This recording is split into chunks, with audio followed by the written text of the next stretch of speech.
mon état d'esprit, je suis un peu stressée à vous dire pour essayer le flyboard. Mais je pense que ça va être c'est un concept assez sympa et assez fun qui pourrait être accessible à plusieurs personnes telles que des filles. Donc on va essayer et je vous dirai mes impressions après.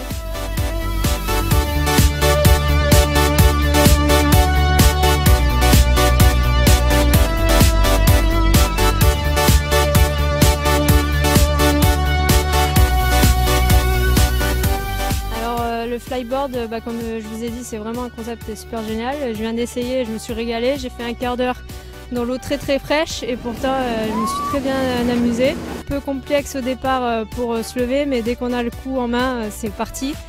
Et c'est super génial, franchement j'adore.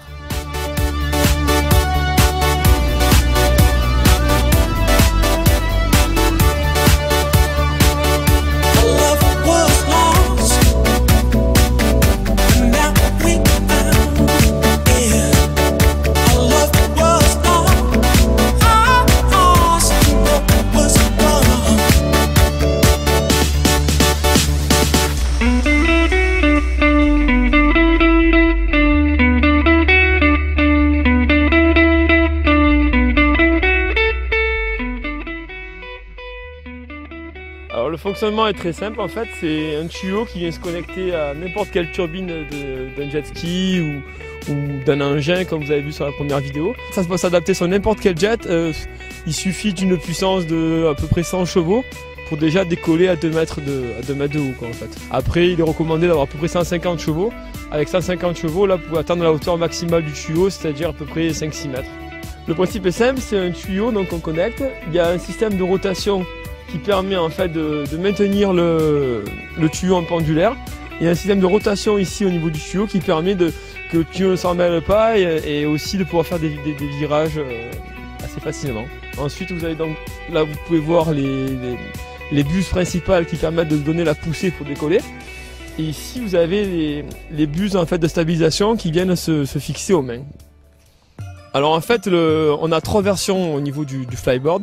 On a la première version qui va être en fait dédiée à tout ce qui est location, initiation et pour les personnes qui sont vraiment en apprentissage, où la personne en fait est sur le jet, s'occupe de démarrer et de gérer l'accélérateur.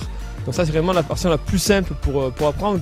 Au moins l'utilisateur de la flyboard n'a pas besoin de gérer la puissance délivrée, il ne gère uniquement la hauteur qu'avec l'inclinaison des pieds. Ensuite on a la deuxième version de la flyboard qui là permet en fait de démarrer, d'avoir un coupe-circuit, d'arrêter le jet depuis la flyboard, mais aussi d'accélérer grâce à en fait un potentiomètre qui passe le long du tuyau. Donc en fait l'utilisateur de la flyboard peut être seul et sans personne sur le jet en fait.